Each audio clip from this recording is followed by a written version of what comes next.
todos conocemos, todos y todas conocemos, sino que, bueno, pues nos van a adelantar algunas líneas, algunas claves para ir formando, pues, nuestras propuestas, nuestras alternativas a este gran problema que volvemos a repetir, que no es un problema solamente no es un problema de la Iglesia, que es de la Iglesia, de los obispos, de la jerarquía en concreto. No es un problema solo de la jerarquía, es un problema de toda la sociedad española. Es un problema de Estado. Y al ser un problema de Estado, ahí, pues los cristianos desde dentro de la Iglesia podemos hacer fuerza para que todo esto se mueva y se encuentre una solución a este escándalo.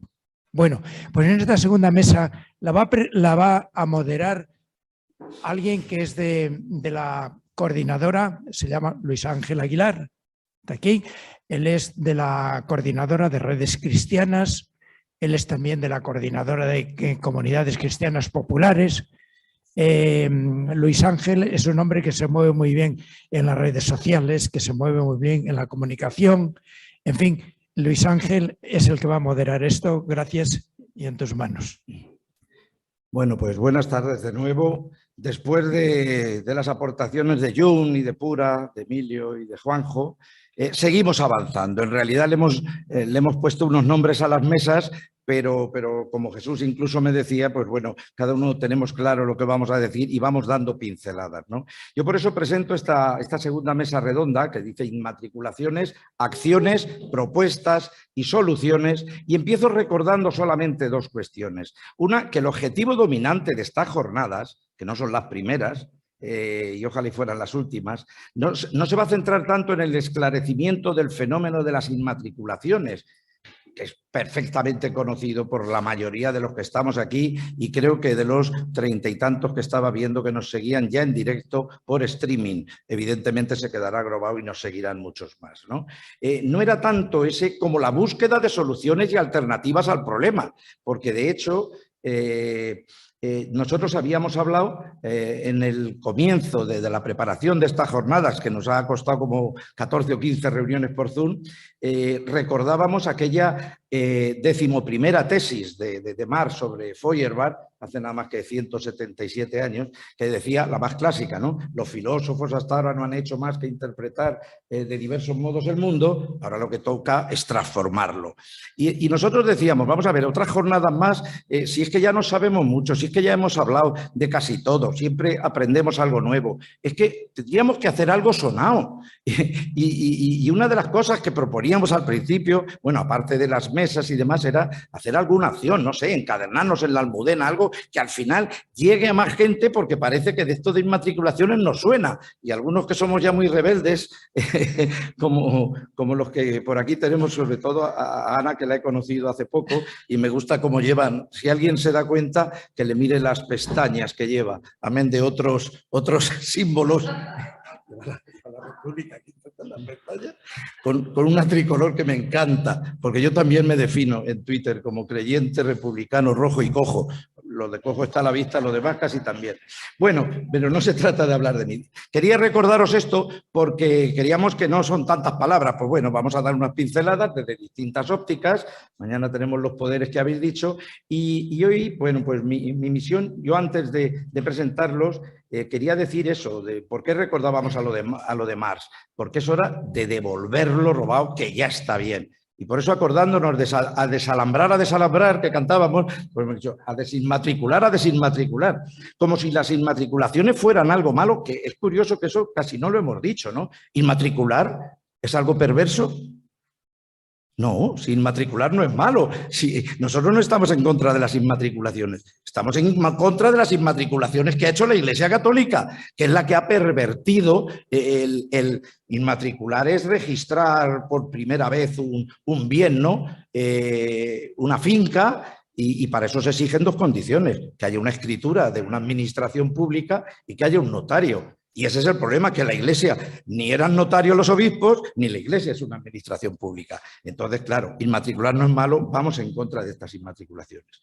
Y terminaba diciendo que tenemos que ser creativos en esta forma de manifestarnos hoy, mañana, y por eso lo de la Almudena, ¿no? Habíamos pensado incluso hacer una misa laica en la Almudena, algo que fuera sonado, pero se podía malinterpretar, ¿no? No se trataba de reírnos de la misa, pero ante las malinterpretaciones posibles quedamos en un acto que ya veréis mañana y que no me corresponde a mí aquí presentarlo. Pero lo que está claro es que ni la Iglesia puede mantenerse más de perfil ni un minuto más con este silencio cómplice, lo decíamos en el último editorial de Redes Cristianas, un manto de silencio cómplice cubre la institución, ¿no? Por lo que bastaría con que se dedicaran a devolver lo que es de dominio público y por lo que es lo mismo, lo que pertenece a la ciudadanía. Si en realidad más acción que esa o más solución que esa, no sé si habría.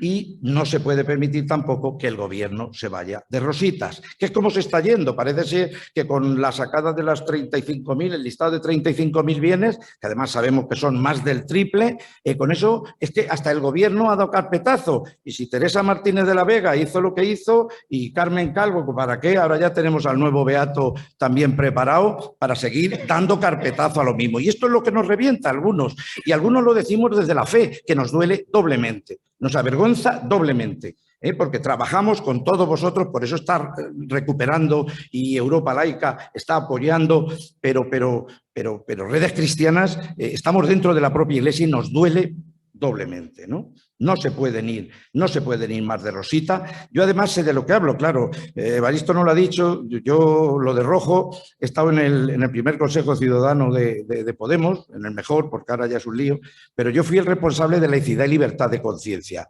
Quiere decirse que sé de lo que hablo cuando hicimos el programa de laicidad, porque lo terminé de pasar yo y conozco muy bien el del PSOE. Y es que no está respetando ni su propio programa electoral. Ya está bien, ¿no? Ya está bien. Y creo que tenemos que, este canto tiene que salir.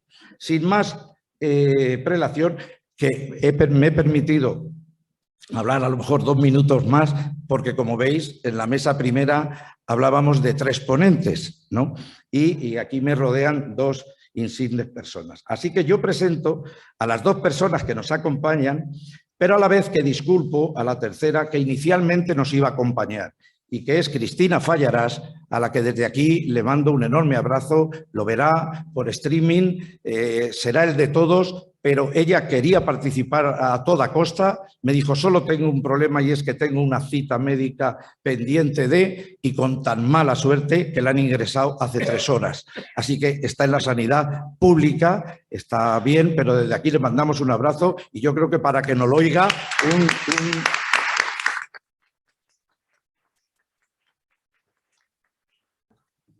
Así que eso por parte de Cristina. Y ya sin más, presento a Ana Baragaña, que ya la habéis visto de arriba para abajo, diciendo que es una amable voz radiofónica, aunque periodista no eres. No, soy economista. Ella es economista, atea y apóstata, me decía.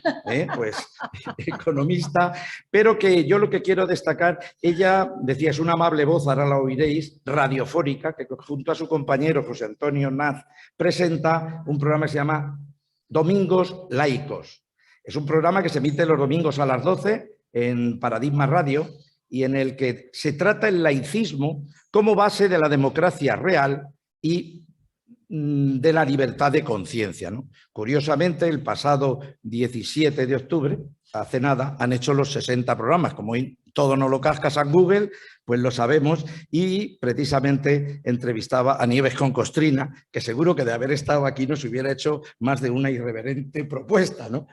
Bien, pertenece a la Junta Directiva de Europa Laica y de Córdoba Laica, me imagino, ciudad de la inmatriculada mezquita, de la que viene, y aunque ella me decía, digo, hombre, que yo, Jesús también, dice, no somos expertos en el tema, aquí expertos no somos ninguno, pero me consta de su compromiso por los distintos aspectos de la laicidad, ¿no? Sin ir más lejos, pues estaba viendo el otro día, como el año pasado, el 3 de abril, pues estaba en una reunión telemática, como las hacíamos entonces, con con la pandemia, donde estaba precisamente hablando con integrantes de Andalucía Laica y de Izquierda Unida de Andalucía y abordando precisamente este tema de las inmatriculaciones, sí o no, llevadas a cabo por la Iglesia Católica. Así que a Jesús lo dejo para después y así descansamos, pero aparte que no voy a decir el chiste fácil de que no hace falta presentación, no es un impresentable, pero después lo presento y por tanto le damos la palabra a Ana, que además ha venido hace poquito y se tiene que ir muy rápido. No será descortesía, cuando llegue la hora yo sé que ella se va a tener que bajar. Va a poder hablar y va a poder participar en el debate, que en esta segunda mesa sí habrá algo más de tiempo porque creo que vamos y yo le doy sus 15 minutos con 5 de prórroga, para que no sean 20. Fenomenal. Bueno, pues gracias por invitarme. Bueno, yo voy a empezar dándoles un poco a los políticos, porque a pesar de lo prometido tanto en el acuerdo de gobierno como en el discurso de investidura, los papeles de las inmatriculaciones estuvieron 2 años guardados en un cajón. Y mientras tanto, la intrigante Carmen Calvo pues estaba negociando en el Vaticano. Cuando finalmente los publicaron, pues eran un listado lleno de inexactitudes incompleto y además iba precedido por un informe en el que reconocían la inconstitucionalidad de las inmatriculaciones, pero también nos animaban a aceptarlas como un hecho consumado. Sí, se siente, pero es que lo hecho está. Esto nos sumió en una gran decepción, entre otras cosas porque en todo tipo de órdenes la inconstitucionalidad lo que implica es una nulidad de pleno derecho. Por ejemplo, ahora mismo tenemos reciente el caso de la nulidad de la ley de confinamiento. Y eso lo que ha supuesto ahora mismo y está suponiendo a día de hoy es la devolución de todas las multas que se pusieron a las personas que se saltaron el confinamiento. Es decir, se declara inconstitucional la ley, pues se devuelven todas las multas. No se entiende muy bien porque en el caso de las inmatriculaciones la inconstitucionalidad no implica la nulidad de pleno derecho. En todo caso, esta decepción yo creo que en general afectó de 2 maneras. A la inmensa mayoría que está inmersa en una tremenda anomia, pues lo que le sobrevino es la impotencia y que degenera a veces en un poco de indiferencia. ¿Y por qué? Pues porque ha calado el discurso neoliberal. Daros cuenta que el individualismo del neoliberalismo se ha impuesto al interés del bien común. Ha dinamitado, ha diluido la importancia de los bienes de dominio público, de lo público en general. Entonces, claro, han calado discursos que aunque no sean verdad, el mantra que nos inoculan es el no puedes cambiar el mundo, cámbiate tú. Y si te sientes mal, pues tómate una pastilla o léete un libro de autoayuda. Y eso es en lo que está la mayoría de la gente. Hubo otras personas, como supongo que son la mayoría de los que estamos aquí, a las que estamos aquí, que lo que hicimos fue indignarnos.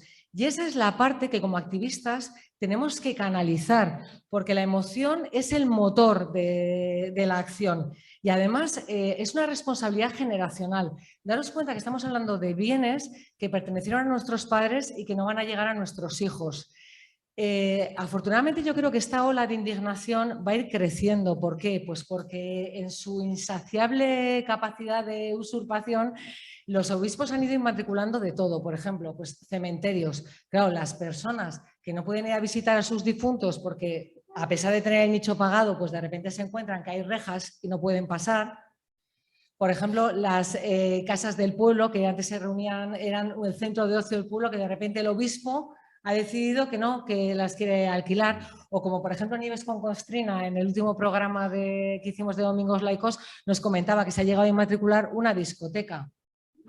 Claro, por no hablar de todos, o sea, el gran patrimonio histórico, artístico-cultural de España. Daos cuenta que somos un país que vive del turismo y la renuncia de recaudación que ha hecho el gobierno, porque antes ha mentado muy bien Juan José, la recaudación solo de la mezquita. Ya ha mencionado 18 millones de euros. O sea, imaginaros de toda la mezquita y todas las grandes catedrales de lo que estamos hablando, la cantidad de dinero al que se renuncia. Hablando, por ejemplo, de catedrales, estos son pequeños gestos, ¿no? Pero, por ejemplo, en el vacío a veces informativo del verano, cuando los informativos llenan de pequeñas noticias, pues por ejemplo hablaron de que en la Catedral de Santiago de Compostela era obligatorio entrar con mascarilla y entonces salían muchos turistas pues como confundidos y un poco molestos, ¿no?, de tener que pasar por caja para comprarse la mascarilla. Claro, en ningún momento en el informativo se decía que eso es debido a que la propiedad es de la Iglesia y al final el que manda es el propietario. Claro, los turistas estaban confusos, ¿por qué? Porque intuitivamente todos consideramos que una catedral es un bien público y además en sus países seguro que lo es, porque en eso España es diferente, pero son pequeñas tomas de conciencia que nos hacen pensar. Es como cuando tú, por ejemplo, en tu móvil corporativo te vas a descargar una aplicación y no puedes. O en el ordenador del trabajo te vas a meter en la web y te das cuenta que la tienes capada. ¿Por qué? Porque es el propietario el que tiene la sartén por el mango. O sea, solo en este país se ha confundido la cesión del uso con la cesión del dominio. Claro, al final, para la Iglesia, esto es un negocio redondo. Evidentemente, se los hemos dado regalados, todos estos inmuebles, solo han pagado la inscripción registral. No pagan los impuestos por la tenencia, es decir, no se paga IBI, no se paga ICIO muchas veces, toda la recaudación, aparte de opaca, se la quedan íntegra y está exenta de impuestos. Entonces, claro, lo que no podemos hacer, desde luego, es quedarnos en casa, porque el silencio lo que hace es consolidar la usurpación. No podemos ser cómplices silenciando. Entonces, lo que yo propuse en la Asamblea de Europa Laica, y también vengo aquí a proponeros, es que hagamos una propuesta sistemática, lo que se llama la gota malaya. Es decir, una protesta sistemática es quedar, por ejemplo, todos una vez al mes, por ejemplo, quedar un día fijo, el segundo viernes de cada mes, porque así no hay que quedar ni nada. Todo el mundo sabe que, por ejemplo, el segundo viernes de cada mes nos vamos a juntar. ¿Y dónde nos vamos a juntar? Pues nos tenemos que juntar precisamente en esos sitios que a la ciudadanía le duelen. Cada municipio tiene el suyo. Habrá sitios que sea una plaza, habrá sitios que sea un cementerio, habrá sitios que sea un gran monumento, como sea la mezquita. Pero ahí es donde nos tenemos que juntar. Y luego, claro, para ganar visibilidad, para que no se silencie el movimiento, tiene que ser reconocible.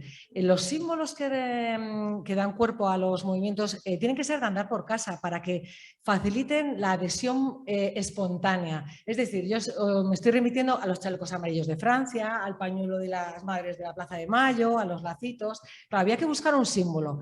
Entonces, en la búsqueda de esta simbología, pues yo pedí ayuda a varios artistas y al final un escritor de ciencia ficción, Juan Moro, me dio la clave porque él se acordaba de las viñetas de Ibáñez, como cuando a alguien le roban, pues aparece con los bolsillos vaciados.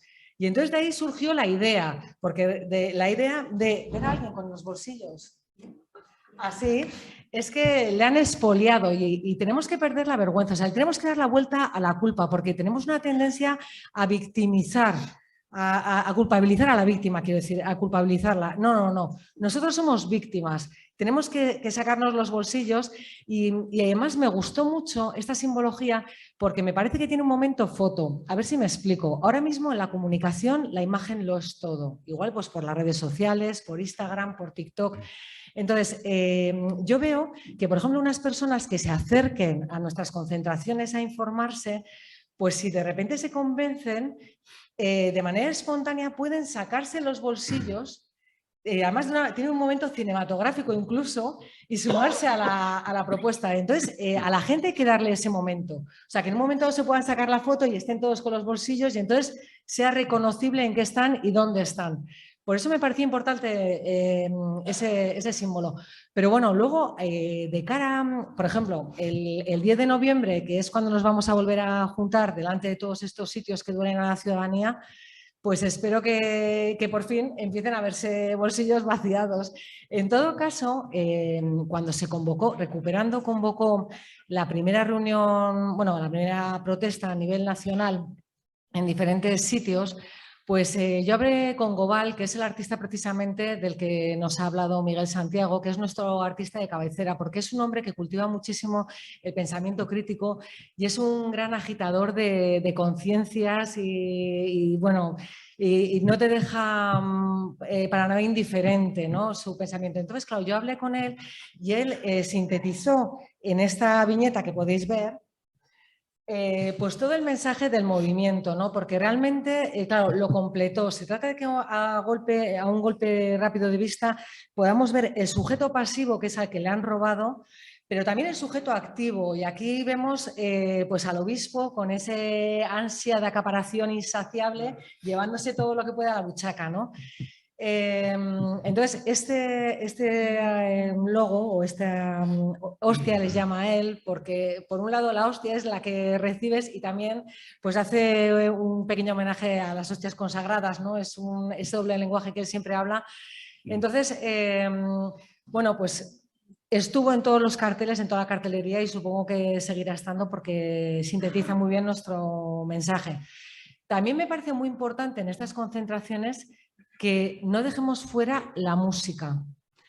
La música despierta emociones. Daos cuenta que estamos ahora mismo con una población que está saturada de información. Muchas veces no tienen ni tiempo ni paciencia de escuchar. En cambio, la música es un reclamo.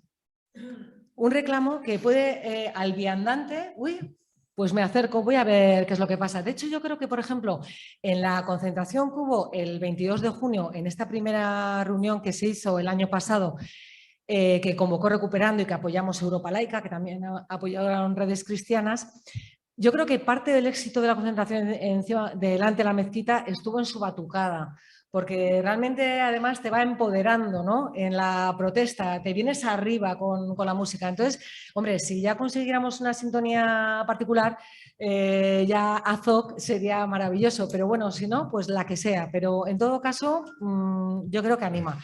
Entonces, en definitiva, y por sintetizar, ¿qué propuesta os hago yo?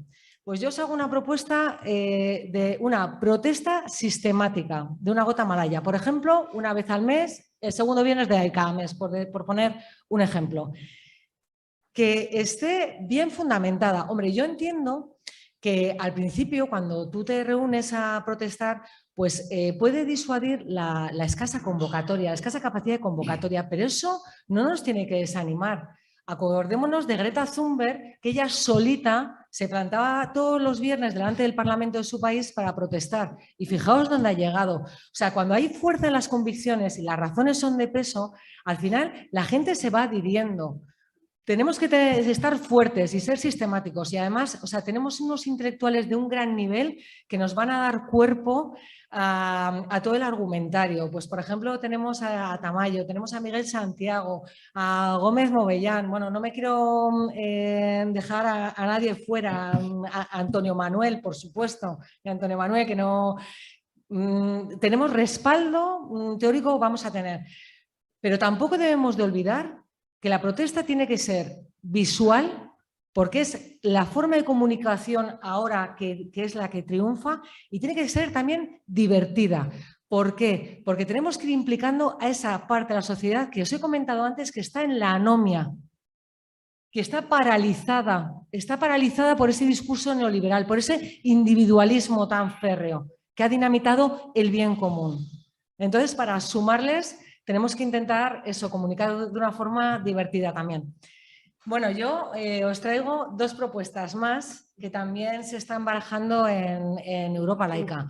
La segunda ya para gente que se quiera ya tirar al barro, aunque tampoco va a ser un gran esfuerzo, lo que vamos a dar es soporte documental para que se pidan información en los diferentes municipios de los inmuebles que están exentos, que no pagan IBI.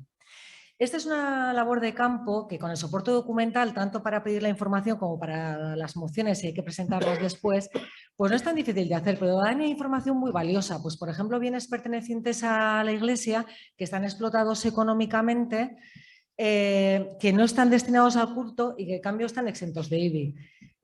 Pedir los datos en agregado nos puede facilitar a que tanto la ley de transparencia como la ley de la competencia nos ayuden a subsanar la que protege la confidencialidad de los datos tributarios. No me quiero extender, pero que sepáis que tenemos un poquito ya el camino hecho de por dónde tendríamos que ir para pedir esa información y que sea efectiva. Y por último, la última propuesta, pero no menos importante, la última propuesta que también barajamos es hacer una exposición multidisciplinar y a ser posible itinerante en la que los diferentes artistas se puedan expresar con este tema, las inmatriculaciones. El arte es un canal maravilloso de comunicación porque es transversal y porque además agita las emociones, agita las conciencias. De hecho, tanto el poder civil como religioso no han sido nunca ajenos a ello y vaya si lo han usado. A nosotros ahora nos puede servir porque vivimos en un mundo muy polarizado. Entonces, aunque tú te cargues de razonamientos, aunque te cargues de razones, pues si solo vas con el razonamiento, te puedes encontrar con una oposición, con una barrera ideológica que impide que cale el mensaje. O sea, la persona se te va a cruzar totalmente y es que ni tan siquiera te va a escuchar. Además, a veces esos posicionamientos no se han creado desde la razón, sino que también han surgido de una emoción, de una creencia. Entonces, solo el razonamiento no sirve. Nos tenemos que valer de lenguajes como el arte, como el humor, para llegar a más. En esto, yo os digo que, por ejemplo, Gobal es una artista de referencia que podéis ver mucho de su obra, si queréis, en Instagram. Se llama Gobal Art, Gobal con V, Art, A-R-T. Y en Facebook está Gobal de Gómez Valera, que por eso es con V, porque es un acrónimo el nombre. Bueno, yo más o menos os he contado todo lo que os quería contar, pero si queréis más información, os animo a que escuchéis si ponéis en el buscador en Google Domingos Laicos y Matriculaciones, os vais a encontrar 3 programas. Y yo creo de verdad que son 3 programas en los que los ponentes lo explican tan bien, que se aprende un montón y que os puede situar muy bien para acometer esta labor que tenemos por delante. Venga, muchas gracias.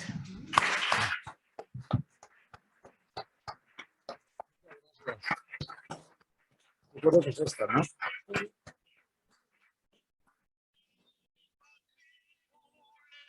Esto lo oiréis mañana, con lo que habla de la música y el arte, ¿no?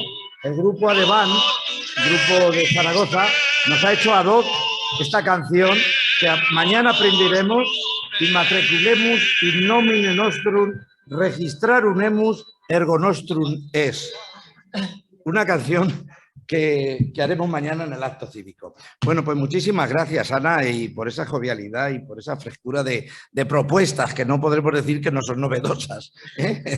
Es verdad que en Albacete, que tenemos allí una base de la OTAN, Albacete por la Paz, estuvimos haciendo, no sabíamos que se llamaba Gota Malaya, pero todos los santos domingos un acto allí en la Bicha Balazote, 6 años seguidos. Y esa gota al final cala, porque claro, aunque vayamos 6, había veces que llegaba un día porque había una guerra de turno, 300, otro día 7, pues da igual, pero todos los domingos. Yo creo que es una propuesta que, claro, sobre todo de cara a la sensibilización, ¿de qué va esa gente? ¿Qué hacen ahí, no? Porque ese es el problema, que es que no suena esto ni raja entre los que ya estamos como muy convencidos. Bueno, pues no le he tenido que sacar los 3 minutos porque ha sido puntual, como habéis visto, a sus 20 minutos. Como sabe que tiene prisa, ella no va a colaborar con nadie.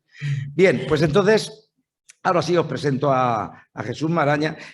La Wikipedia siempre nos da pistas, ¿no? A Tamayo se le presentaba como castellano viejo, no porque sea viejo, sino por aquel dicho. Aquí tenemos a Jesús, que también es otro castellano viejo, de Sahagún, que estuve además hace muy poquito, en León.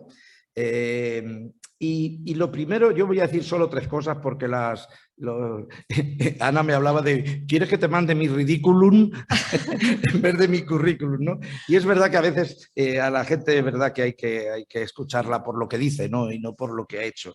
Pero yo sí decir solo 3 cosas. La primera, que me parece un muy honesto periodista.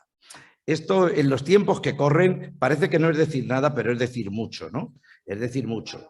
Es sobre todo en un mundo en el que es que los sicarios del periodismo es que ya es una cosa que aburre, es la impunidad, es que la tenemos a todos los niveles, la tenemos de los jueces ya, la tenemos de los policías, la tenemos de los malos políticos, de los corruptos, también los periodistas, que era el más sano arte de uno que yo no soy periodista, ¿no? Aunque haya escrito ya 900 artículos y algunos libros, pero no soy periodista, soy maestro de escuela. Pero hemos tenido a gala el contar las cosas, ¿no? Y que ahora que es lo que te cuenten. Por eso, lo más que digo de lo más sencillo, es un muy honesto periodista, por eso lo hemos llamado y por eso está aquí. Él sí sabéis que es director de Editorial Infolibre, es escritor, por lo menos algún libro sé que también tiene, y un magnífico analista político, lo que hoy llamaríamos tertuliano, ¿no? Lo que pasa es que tertuliano ya también se está devaluando mucho el término, porque yo ya de hecho a los tertulianos le llamo toderos porque pretenden saber de todo y el problema es que no solo no saben, sino que son la voz de su amo, ¿no? Bueno, pues él es un buen analista político que empezó en el diario Informaciones, continuó, y yo me acuerdo de Televisión Española, si yo fuera presidente, ha participado en la fundación de algún semanario en Tribuna de Actualidad, pasó por El Mundo, está bien, pasó por El Mundo, no decimos más, pero dirigió otras revistas como Interview y Tiempo y se incorporó también al Diario Público, donde dirigió la edición en papel, ¿no? Ha ganado algún premio, ha participado en algunos debates políticos en televisión, más de uno, ha escrito, sobre todo he visto el de Al fondo a la izquierda, que es de Planeta, y por último, la última palabra que yo diría de él, que es algo que yo lo destaco porque es lo que me aplico a mí mismo. Yo soy muy bloguero y lo que siempre digo es me equivocaré, pero yo no os cuento vainas. Es decir, decimos cosas muy gordas, pero yo mentiras no cuento. No cuento, podéis no estar de acuerdo. Y él lo tiene en su Twitter también. La verdad es que los Twitter hoy día nos identifican igual que os he dicho el mío. Él dice, yo me equivoco, pero no miento. Y eso, en estos momentos, me parece que es fundamental, ¿no? Bueno, pues él va a destacar también la necesidad de divulgar y de comunicar, otra de las propuestas que es fundamental, ¿no? A la hora de repasar o de separar las verdades de Iglesia y Estado. Pues Jesús, tienes la palabra. Bueno, pues, muchas gracias. Muchas gracias, Luis Ángel, y muchas gracias a la organización, a Redes Cristianas, a Europa Laica, a la organización o la iniciativa Recuperando. Con todas ellas hemos procurado siempre estar en contacto y hacernos eco de las iniciativas, de los principios que se defienden, etcétera, porque los compartimos, para empezar, ¿no? Bueno, yo tengo que decir que yo creo que fue en agosto o en finales de julio, estaba yo unos días de vacaciones y me llamó Juanjo Tamayo, a quien yo no puedo decir que no, pero además solo le dije una cosa, digo, a ver, pero el experto en Infolibre sobre todo esto es mi compañero Ángel Munárriz. Sí. Porque yo presumo mucho de solo una cosa, de haber tenido siempre o haber intentado por lo menos rodearme bien, ¿no? Tener un buen equipo. Y Ángel Munárriz yo creo que es uno de los periodistas más íntegros, más rigurosos y que más sabe de esta materia, ¿no? Y yo lo he repasado estos días antes de venir aquí, este libro Iglesia, Sociedad Anónima, que no sé si lo conocen, lo publicó justo antes de la pandemia, y es a mi juicio un trabajazo sobre todo esto. Bueno, quiero decir que se lo advertía a Juanjo y se lo comentaba uno de estos días a Ángel Luis también. Yo no soy experto y por esto que apuntabas de la todología me causa mucho pudor hablar de cosas que uno no domina o que no conoce en el detalle que creo que es preciso para, por ejemplo, lo que pretende la mesa, que ha hecho muy bien Ana, que es plantear propuestas, soluciones, etc. Cuando yo vi el epígrafe, ¿no? El enunciado de propuestas, soluciones, tal, cuidado. Y entonces le advertí, digo, a ver, yo voy a hacer una reflexión honesta sobre lo que pienso sobre todo esto y luego al final intentaré hacer algún apunte que además me alegra que va en línea con algunas de las cosas que ha comentado Ana, ¿no? Poco más. A ver, yo integraría el asunto de las inmatriculaciones dentro de lo que para mí es las lagunas las asignaturas pendientes, las amnistías, como se quiera llamar, de la transición política española. Yo empecé en el periodismo justo en esos años de la transición y yo creo que por lo que veo, con algunos años de diferencia, pero estamos aquí, algunas generaciones que compartimos, cada uno en su edad, ¿no?, todo aquel proceso. Y yo os repito siempre, para mí el problema no es lo que se hizo en la transición, sino lo que no hemos hecho en los 40 años posteriores. Se puede, creo que, mirar con los ojos de hoy lo que ocurrió hace 40 o 43 años, pues es complicado si no se parte de lo que yo procuro partir, porque es uno de mis referentes desde siempre, que es pues la duda, ¿no? Albert Camus, ¿no? Dudemos, para empezar, dudemos. Yo no tengo la verdad sobre nada y mucho menos sobre el contexto en el que cada cual toma decisiones en un momento histórico determinado, ¿no? Y con qué condicionamientos, con qué miedos, con qué incertidumbres, con qué presiones de todo tipo, ¿no? Para mí el problema es todo lo posterior. O sea, a mí lo que más me indigna no son los acuerdos con el Vaticano del 79. A mí lo que me indigna es que no se hayan cumplido, para empezar, sobre todo en el famoso objetivo de la autofinanciación de la Iglesia, ¿no? Que no se hayan cumplido nunca y que además se hayan seguido firmando acuerdos con gobiernos de izquierda, también, y se haya presumido de que son avances importantísimos en la línea de lo que decían los acuerdos del 79, ¿no? O sea, un ejemplo muy claro a mi juicio fue lo que se acordó en 2006, ¿no?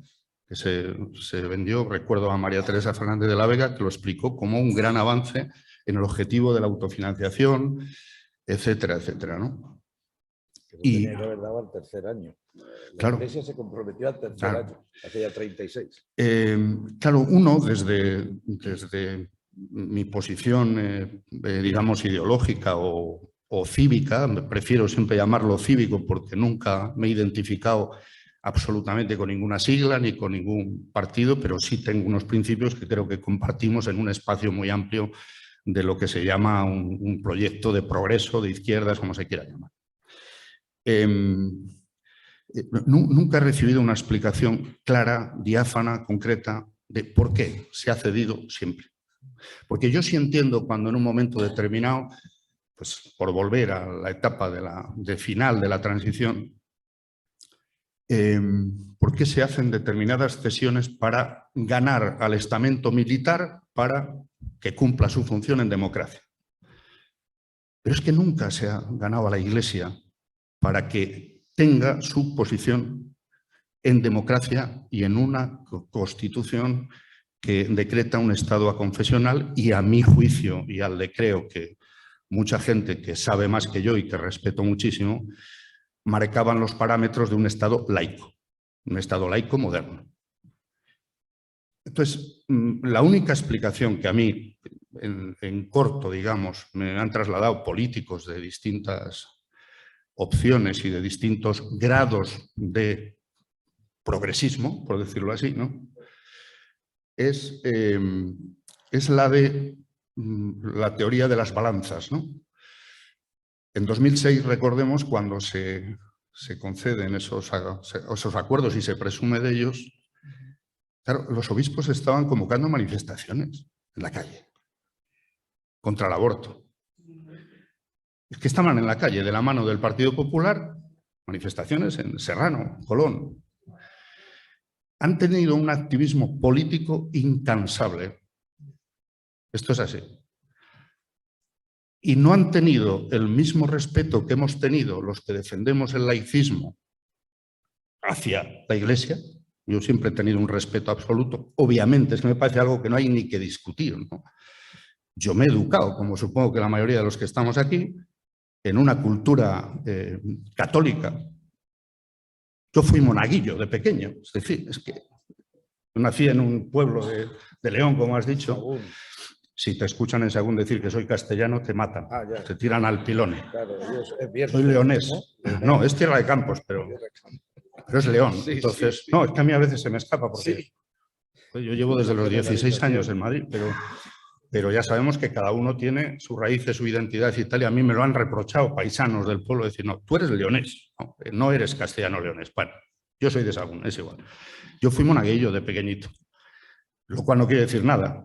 Lo único que quiere decir es que me eduqué como tanta gente en los años 60 y 70 del siglo pasado en una cultura, pero además impuesta de un catolicismo y de un dogmatismo determinado, ¿no?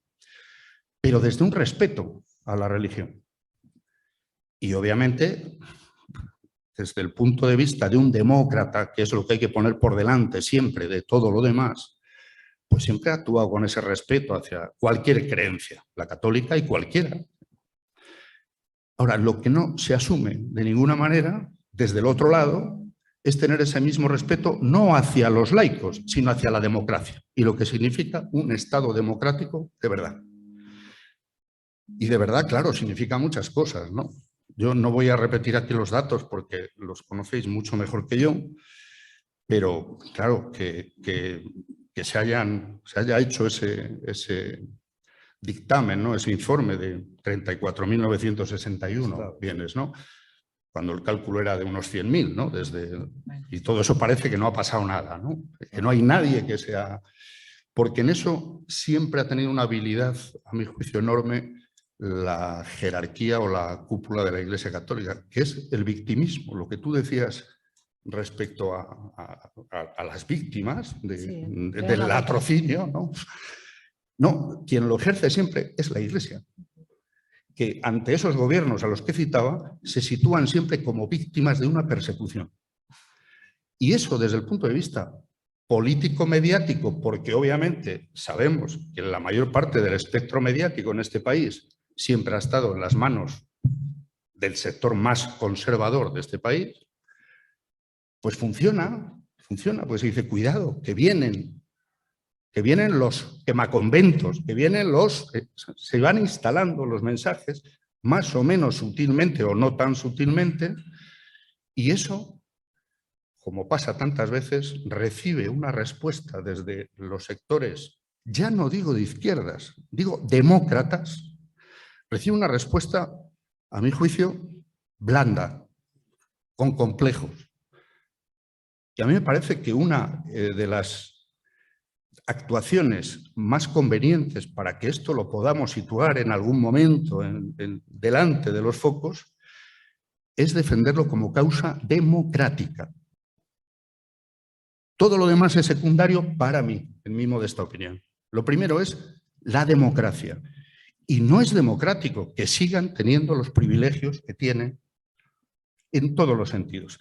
Mi compañero Ángel Munarriz, en Infolibre, y luego lo recoge también en su libro, pero hemos publicado muchas informaciones sobre casos concretos de negocios de la Iglesia utilizando bienes inmatriculados, pues como no solo cementerios, tal, no sé qué, pero claro, haciendo negocio con parkings, aparcamientos privados, vamos, privados.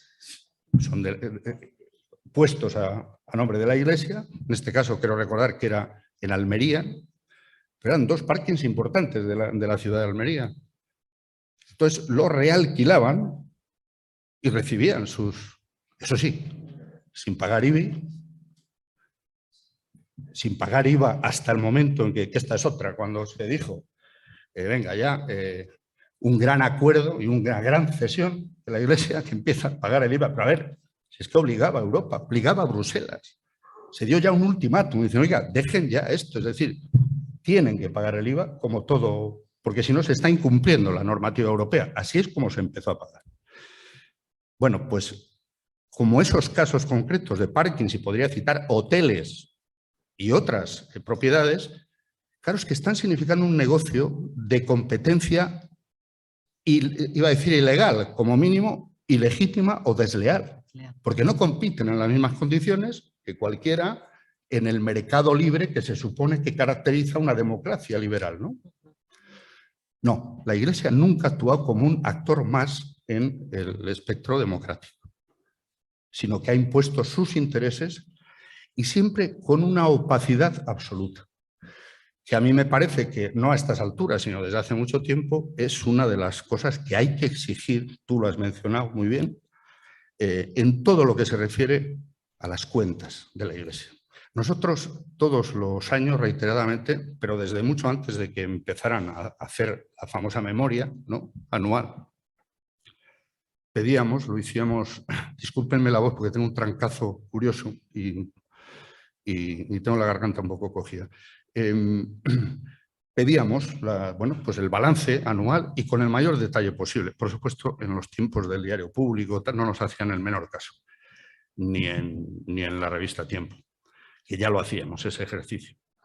Bueno, desde 2007 se empieza a hacer la memoria, como todos sabéis, nada, es un esquema, un esqueleto que no dice prácticamente nada.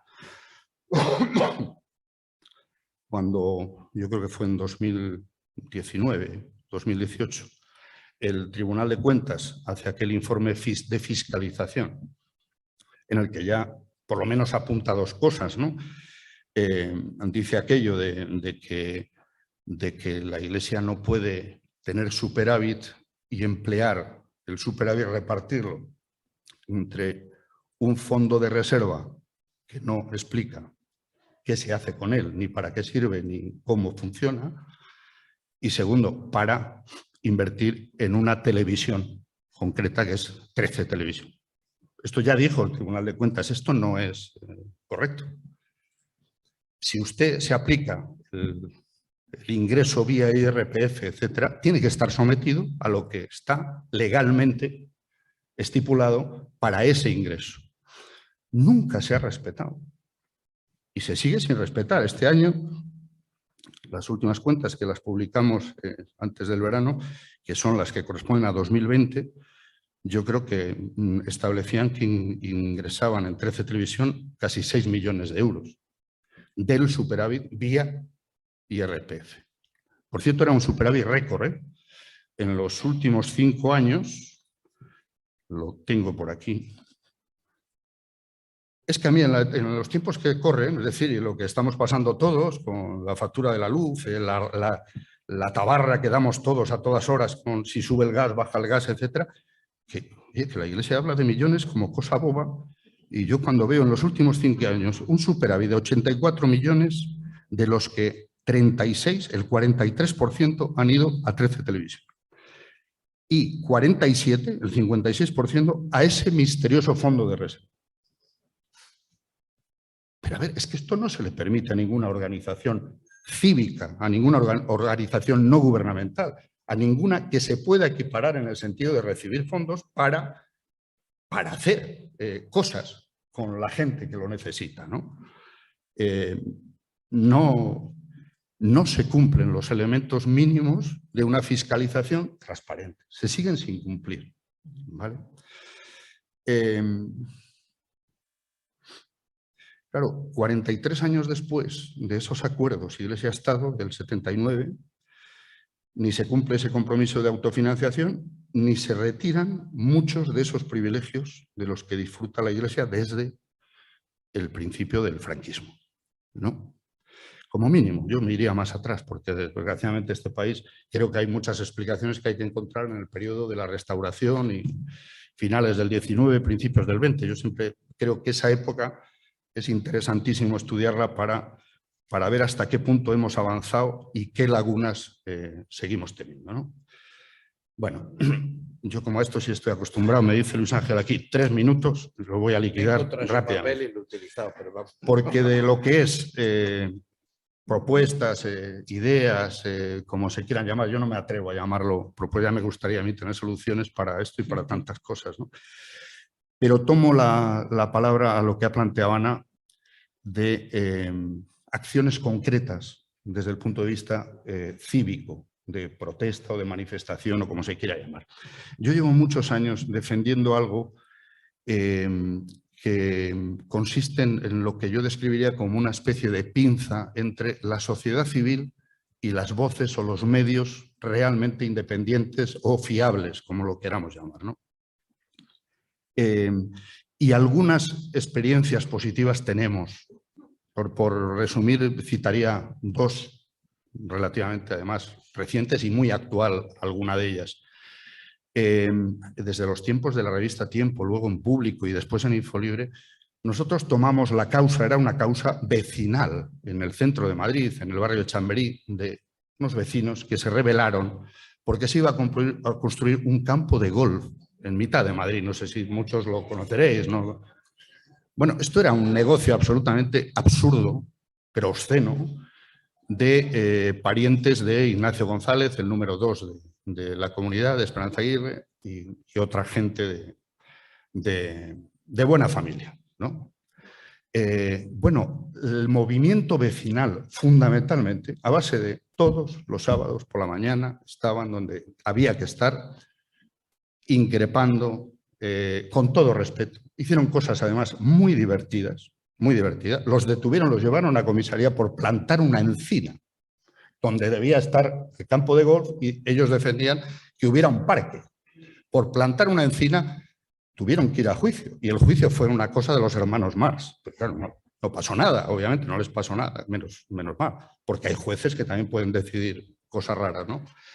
Ese movimiento vecinal y el que estuviéramos algunos medios, muy pocos, publicando permanentemente documentación, iniciativas, denunciando lo que hacía el entonces fiscal anticorrupción de Madrid, Manuel Moix, que todavía hoy está en el Supremo, pero conseguimos que tuviera que dimitir de la Fiscalía Anticorrupción por mentir y por decidir en este ámbito, en este asunto del campo de golf, decidir a sabiendas fallos injustos, que además fueron refrendados por los tribunales.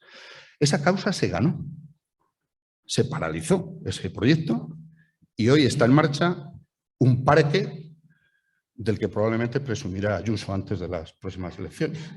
Pero lo importante es que se paró lo otro, ¿vale?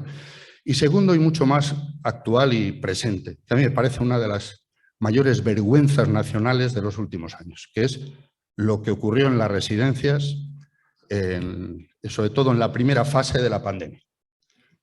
Hemos publicado documentos en Infolibre absolutamente claros que demuestran que se tomaron en algunas comunidades, y en Madrid concretamente, decisiones que provocaron que muchos mayores, más de 5.000, murieran abandonados. Bueno, los familiares de las residencias han hecho asociaciones que están constantemente peleando, reivindicando y llevando iniciativas a la justicia. Bueno, de momento, ¿qué se ha conseguido? Que desde las fiscalías que se habían cerrado los ojos a esta historia, se ha cambiado y se ha pedido a todas las fiscalías que reciban información y que no tomen ninguna decisión sin escuchar a los familiares de las víctimas. Es un paso, no se ha solucionado nada todavía, pero es un paso. Y yo reivindico que hay que seguir con esos pasos, porque yo no conozco ninguna causa noble que se haya solucionado de la noche a la mañana si no es con la violencia. Y por lo tanto, como uno no defiende la violencia en ningún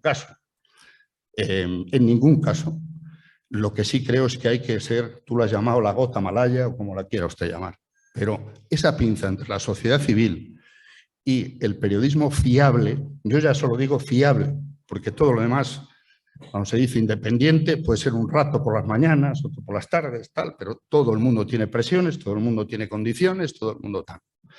Creo que hay que ir comprobando de quién se puede uno fiar, de quién no, qué datos están contrastados, quién no, y también responsabilizarnos todos.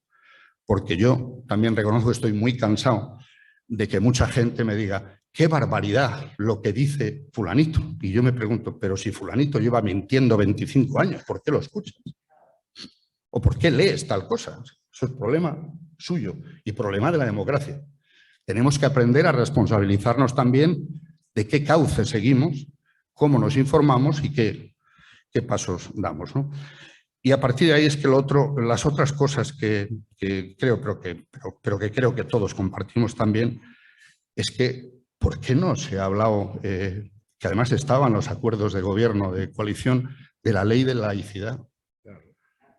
¿Por qué no es entre las 1000 prioridades que hay, que entiendo que hay 1000 prioridades y todos lo sabemos, pero hay que situarla en uno de los focos principales, porque es cuestión de calidad democrática.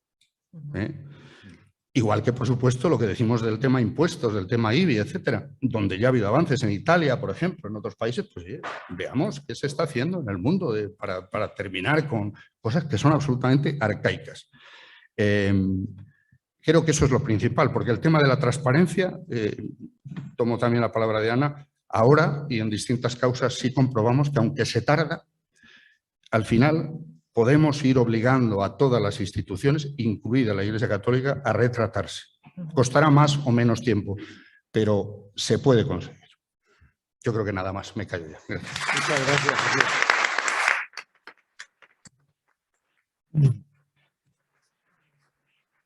Muy bien, pues como ahora sí tenemos un pequeño momento para esas palabras, yo sí os voy a pedir dos cosas.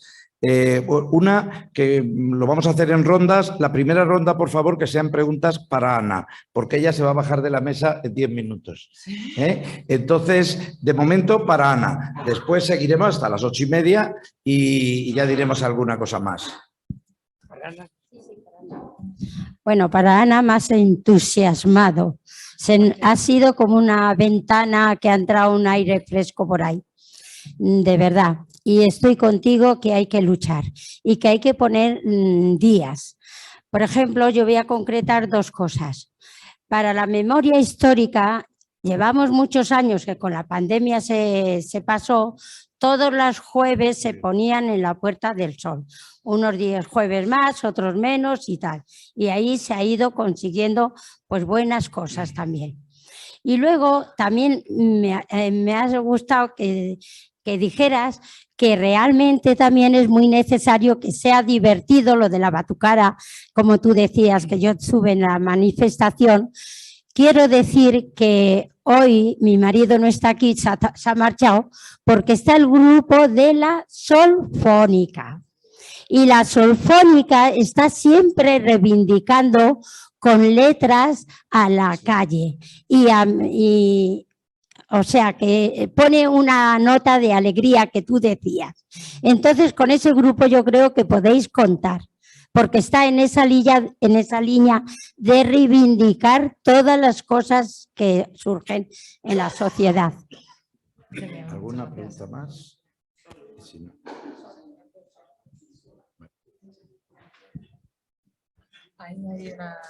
A ver, Mar.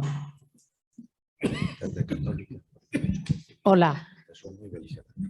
Yo veo con preocupación el tema de agendarse la laicidad del Estado y que los movimientos sociales, por ejemplo, y agendarse también políticamente la cuestión de la laicidad. Yo estoy militando en el movimiento feminista. Yo soy de Católicas por el Derecho a Decidir y una de las patas de Católicas por el Derecho a Decidir precisamente es el Estado laico. En el movimiento feminista a mí siempre me cuesta que entre ese tema, que se lo agenden. No sé por qué y no sé cómo hacer pedagogía para que entiendan que no se trata muchas veces de gritar, no vamos a quemar la conferencia episcopal, sino entender qué comporta un Estado laico. Entonces, ¿qué hacer? O sea, ¿qué pedagogía? Llevo años y de verdad que me cuesta muchísimo. Gracias. Hola, buenas noches. Yo tengo un comentario y una pregunta para Ana y una pregunta para Jesús. Bueno, me llama mucho la atención y me gusta mucho el nombre del espacio, que es Hora de Devolver. Me llamo Leslie, por cierto, también de Católicas. Me gusta mucho el nombre que dice es Hora de Devolver, porque yo siento que cuando llamamos a la Iglesia Católica a responder por muchas cosas de las que tienen que responder, pues hay muchos asuntos sobre los que tienen que devolver. Y es que ahí en el letrero dice ocupa y yo siento que los ocupas son ellos. O sea, se han tomado las propiedades, se han tomado la política, se han tomado los cuerpos de las personas, especialmente de las mujeres. O sea, todo lo que se han podido tomar se lo han tomado y si nos dejáramos, se lo seguirían tomando. Entonces, como que me llama mucho la atención que podamos empezar como a pedirles, a exigirles a rebelarnos y a decirles que necesitamos que devuelvan todo lo que se han tomado a fuerza, además. Entonces, en ese sentido, mi pregunta va un poquito como muy pegada a lo que dice Mar, y es que es como por dos vías. Una, es que yo siento que a veces es muy difícil vincular a la población joven con estos temas, especialmente por algo que mencionaba Ana, y es la como hiperinformación, como que todo lo que está pasando ahora con redes a veces es muy complicado. No sé si a ti te pasa, te veo con una energía así como ¡guau! Y yo también desde persona joven, a veces ya no me siento así de enérgica, me siento a veces muy agotada, porque siento que es una hiperinformación y un montón de causas por las que luchar, que uno al final no sabe cómo dónde tirar el ganchito, ¿sabes? Como que vas a una marcha de las mujeres, luego del ambiente. Entonces, ¿cómo vincular a las poblaciones jóvenes con este tipo de temas que son fundamentales? O sea, la laicidad, además creemos que es un tema por allá y es un tema que nos ocupa, que nos toca a todos la vida, a los ambientalistas, a las mujeres, a los de los derechos sexuales y reproductivos, o sea, es transversal. Y por otro lado, Jesús, este tema del Estado laico, precisamente, ¿cómo hacer para que no sea un tema tan ajeno para el común de las personas? Porque es un concepto que uno puede escuchar en este tipo de espacios y tal, y la gente dice como, ah, sí, claro, pero cuando vas a la calle y hablas de eso, la gente no solo no sabe qué significa y qué es, sino además le da pereza y no lo quiere incluir en las conversaciones. Paramos de momento por si quiere decir algo. Sí, bueno, yo simplemente creo que para enganchar a los jóvenes tenemos que aprender a comunicar de otras maneras. A veces desde el laicismo nos pasa que nos cargamos de razones y con unos argumentos tan doctos que enladrillamos. La gente ahora mismo tiene la atención destrozada por la velocidad del fotograma. ¿No os pasa que, por ejemplo, veis una película antigua y se os hace como a cámara lenta porque nos han machacado la atención, nos acribillan? Entonces necesitamos mucha más rapidez. Por eso yo creo que necesitamos del arte, del humor, de la música, como toque de atención. Y después, ya una vez despierto el interés, le puedes ir informando a la persona. Pero tenemos que comunicar de otra manera, porque tenemos ahora mismo todos una saturación de todo impresionante. Entonces no tenemos ni tiempo, ni paciencia, ni ganas. O sea, es todo en un clic, tiene que ser todo rápido. Entonces, yo confío mucho, de verdad os lo digo, en el arte, en la música, en el humor, muchísimo, como una forma transversal de comunicar, de conectar, y una vez que hayamos despertado el interés, ahí podemos ir entrando. Pero, por favor, no hay que enladrillar desde el minuto uno, que pasa mucho. En fin, lo siento muchísimo, me ha encantado venir, muchísimas gracias por invitarme, pero es que me tengo que coger el ave.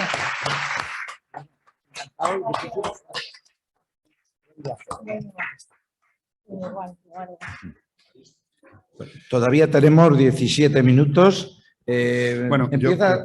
Eso es, Jesús. Sí, sobre esto último que decías de cómo hacemos para que la defensa de la laicidad y el avance hacia un Estado laico de verdad pueda llegar a ser un tema de conversación, ¿no? y situarlo en el debate público.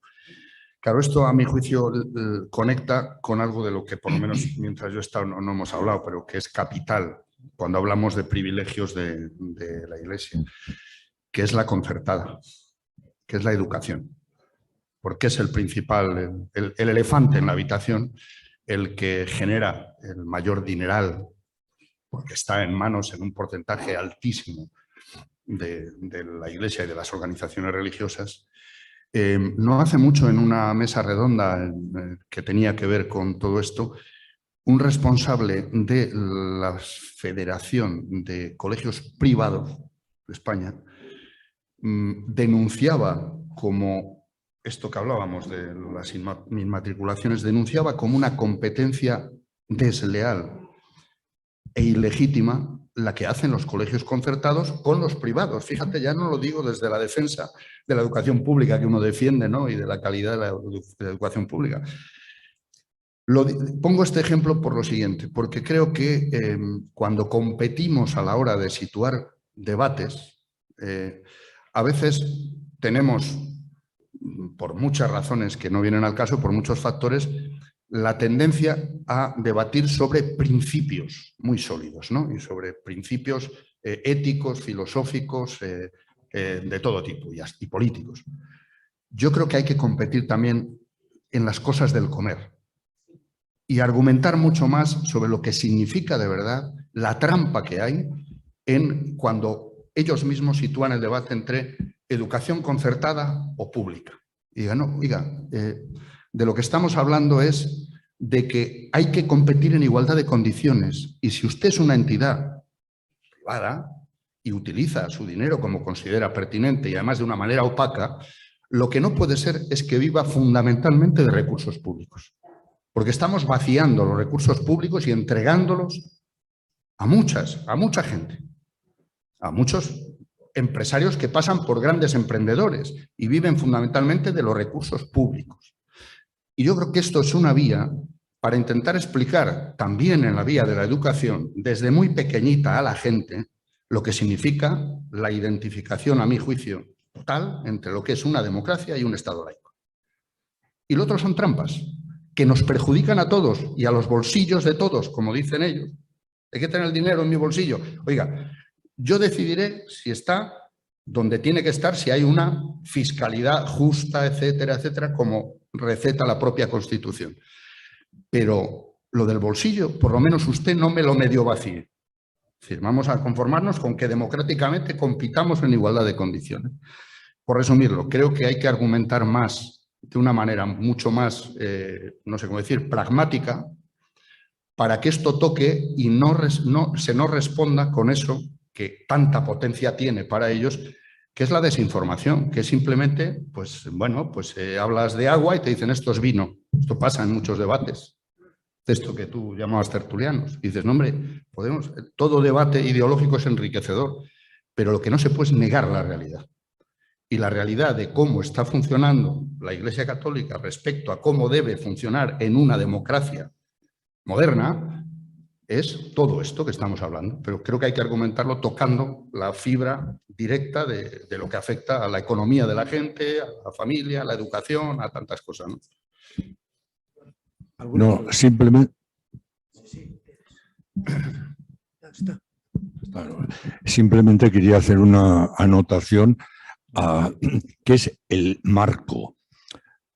Enmarcar tanto este problema de las inmatriculaciones como tantos otros dentro del campo, para no perdernos, en el que estamos jugando. Estamos jugando en el Estado español, que es un títere de la CIA.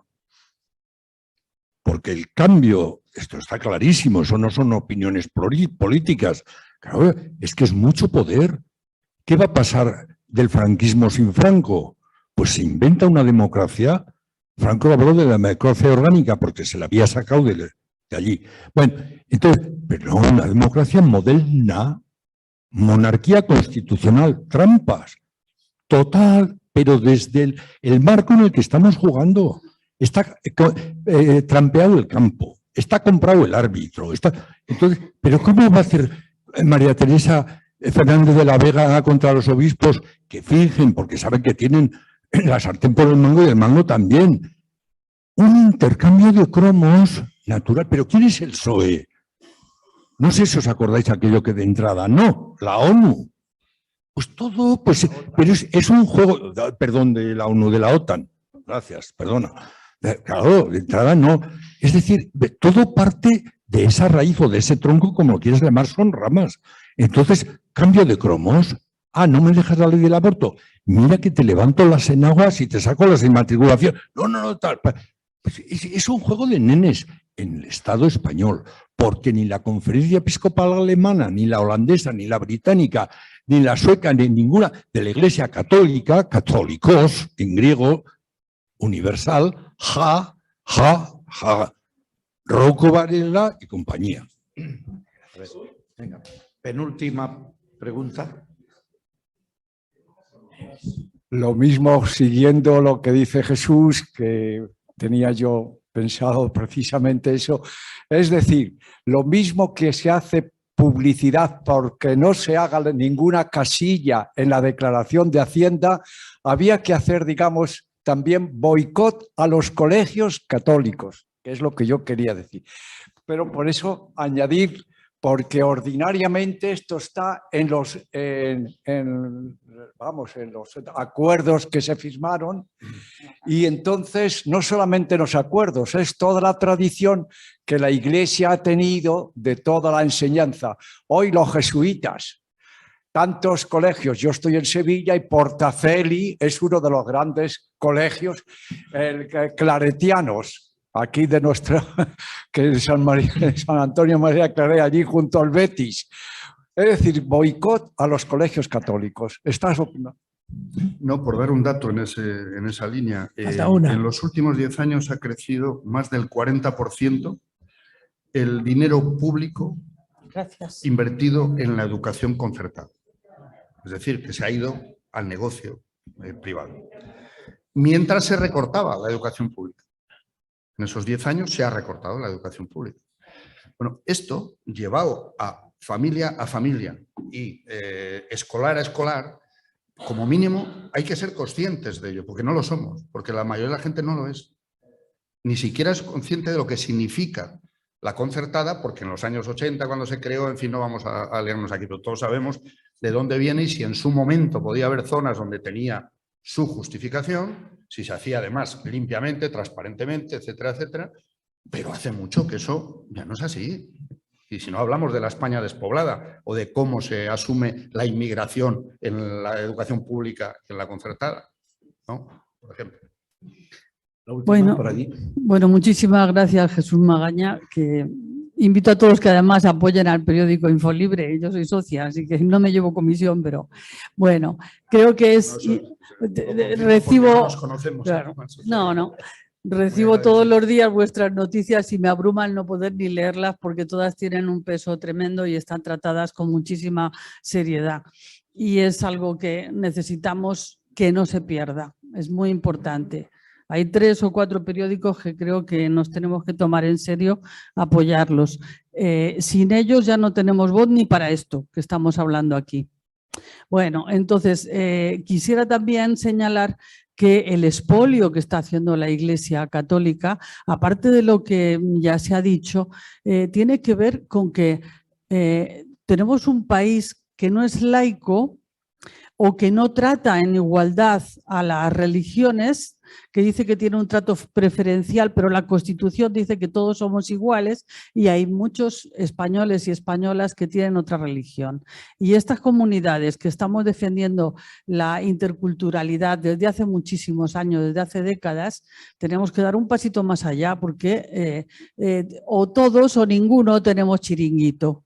Entonces hay que agarrar, yo creo que por la base, este asunto y efectivamente también por la parte económica y decir, bueno, podemos hacer lo mismo para todas las iglesias que se está haciendo con la Iglesia Católica, no, pues no se puede con ninguna.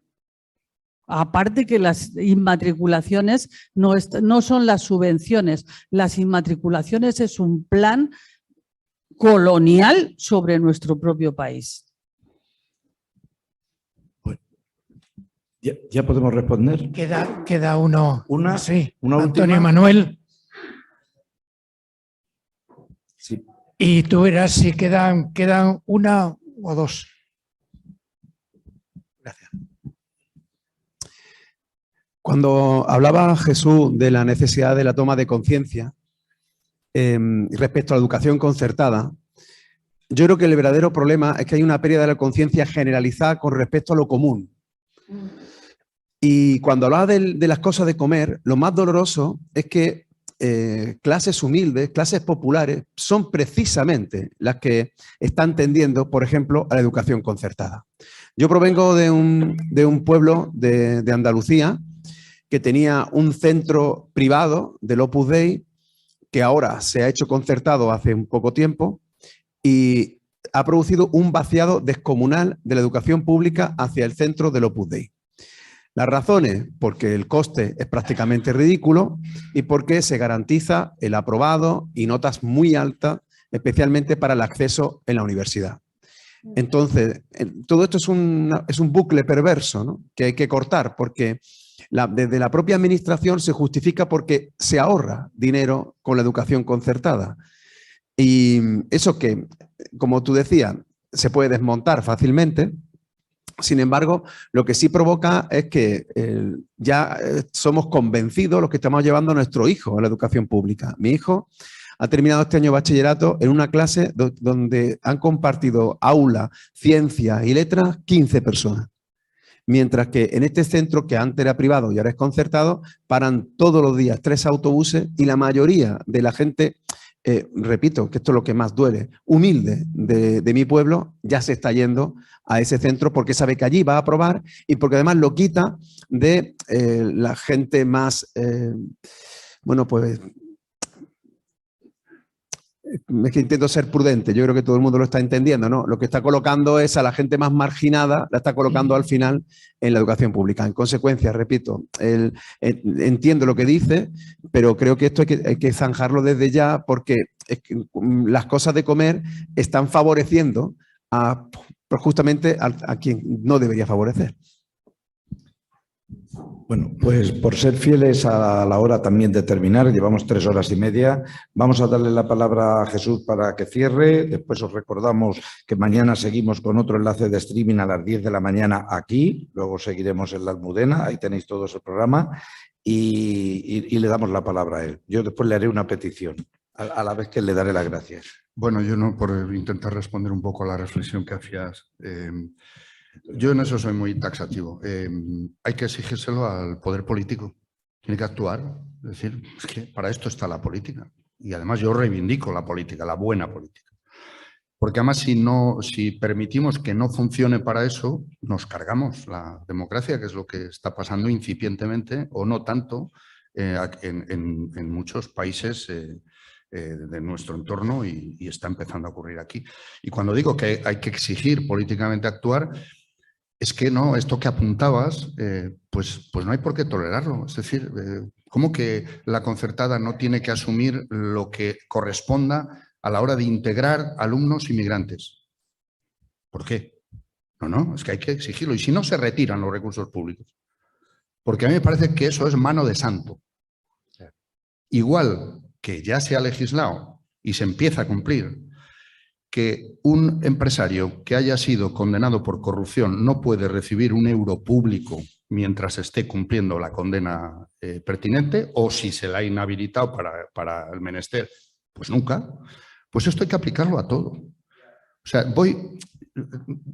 A veces nos quedamos en la defensa de lo público como algo abstracto, ¿no? No, defender lo público es defender hasta el último euro que es común, que es el que va a sostener la sanidad, la educación, las pensiones, la dependencia, etcétera, etcétera.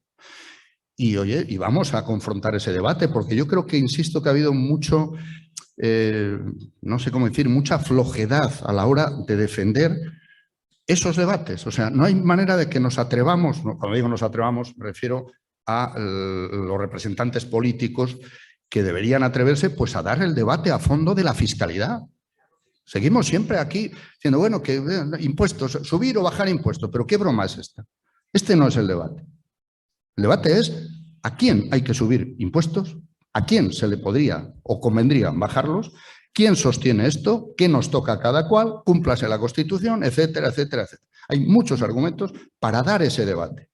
Y a mi juicio, convencer a mucha gente que está entrando de una manera engañada en ese debate, ponerle el debate donde toca. Y creo que se puede ganar ese debate. Por lo menos estamos obligados a intentarlo. Y mi experiencia personal es que cuando me toca dar ese debate en distintos foros, normalmente se gana. Porque hay 1000 ejemplos para explicar lo que es lo público y qué significa. Y no me vengan con, no, es que los políticos, es que la gestión, es que el derroche de lo público. No, si usted quiere hablamos de todos los tópicos habidos y por haber, y algunos con alguna base cierta. Pero si hablamos de lo que realmente importa, es lo de todos, es lo común. Y eso hay que gestionarlo y hay que exigir que hasta el último euro cumpla los requisitos que cumplimos todos. La concertada, si no cumple las exigencias de lo que toca, fuera recursos públicos. Pues nada, darle las gracias con este aplauso a Jesús, a la vez que pedirle que siga metiendo a tiempo y a destiempo alguna cuñita en esas tertulias, puesto que se le escucha y tiene esa credibilidad por la cual yo creo que hay que seguir gritando contra esa usura de la jerarquía y la connivencia del gobierno, ¿no? Que es a los que les vamos a dirigir mañana el manifiesto. A ver, ¿tú quieres? Sí, acabamos, tenéis todos el programa, entonces mañana a las 10 aquí tendremos, bueno, pues a ver la confrontación de las posibilidades o de lo que se quiere hacer políticamente desde la Iglesia Católica, desde el gobierno y digamos lo que nos vamos a defender los movimientos patrimonialistas. Luego tendremos una performance de allá delante de la Almudena. Pero mañana comenzaremos aquí a las 10. Gracias.